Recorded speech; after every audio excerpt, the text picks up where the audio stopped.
Bonjour, bienvenue dans votre chaîne Communiquer en français. J'espère que vous allez super bien et bienvenue dans cette nouvelle vidéo. Le sujet de cette vidéo est l'intimidation. Alors n'hésitez pas à vous abonner à notre chaîne, activer le bouton cloche et partager la vidéo avec vos amis. On commence la lecture du texte. L'intimidation.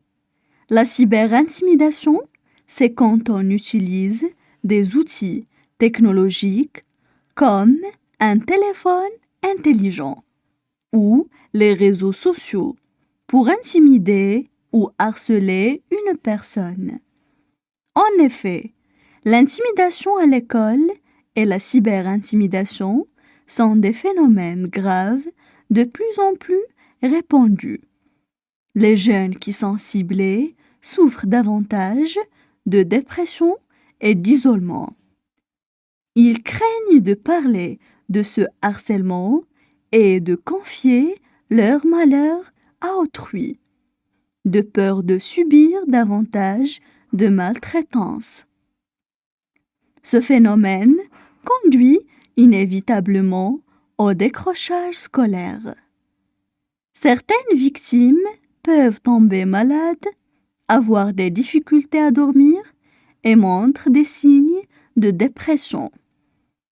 Plusieurs enfants prendront un autre chemin pour se rendre à l'école. D'autres ne se présenteront plus en classe.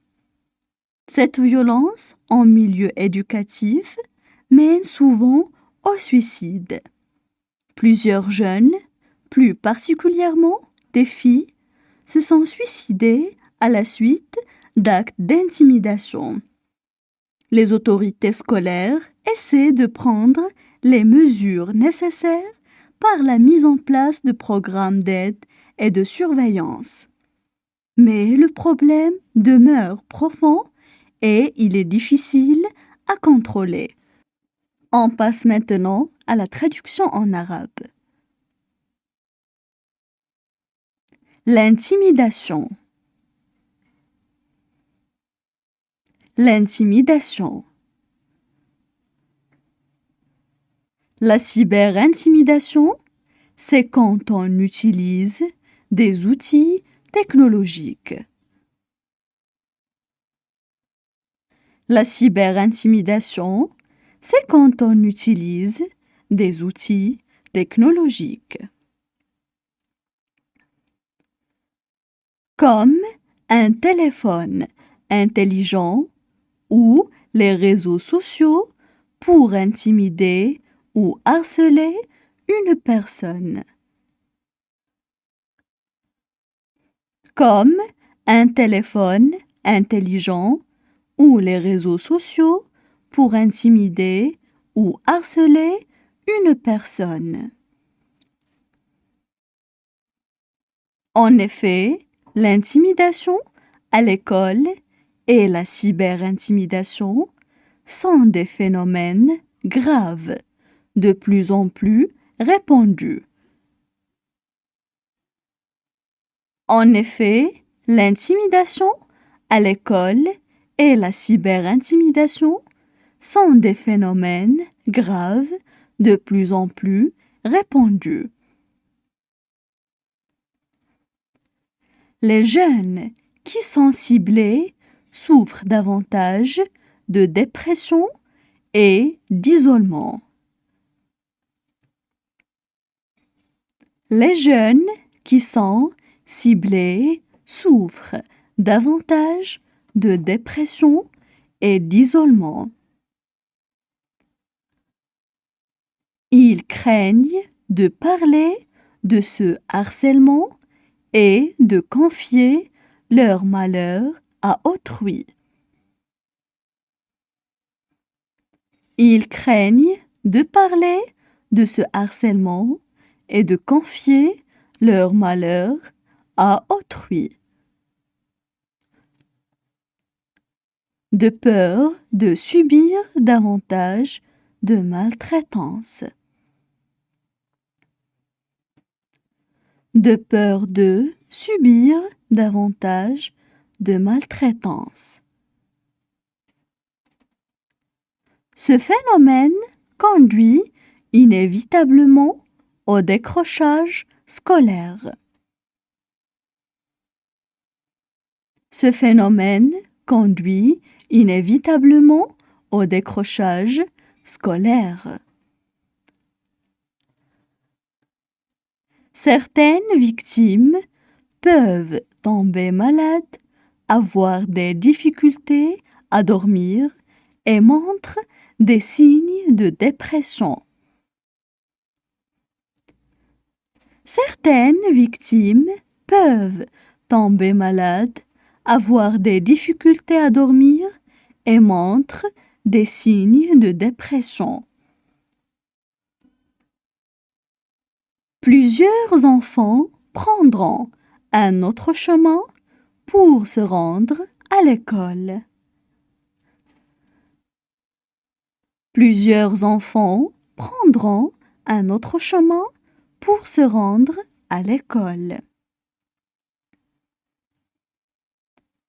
D'autres ne se présenteront plus en classe. D'autres ne se présenteront plus en classe. Cette violence en milieu éducatif mène souvent au suicide.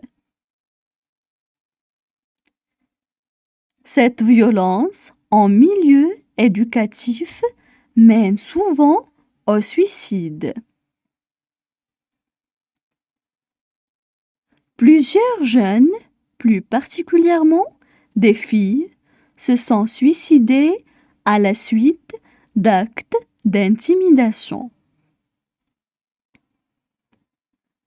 Plusieurs jeunes, plus particulièrement des filles, se sont suicidés à la suite d'actes d'intimidation. Les autorités scolaires essaient de prendre les mesures nécessaires. Les autorités scolaires essaient de prendre les mesures nécessaires. Par la mise en place de programmes d'aide et de surveillance. Par la mise en place de programmes d'aide et de surveillance. Mais le problème demeure profond et il est difficile à contrôler. Mais le problème demeure profond et il est difficile à contrôler. Maintenant, je vais relire le texte. L'intimidation. La cyberintimidation, c'est quand on utilise des outils technologiques comme un téléphone intelligent ou les réseaux sociaux pour intimider ou harceler une personne.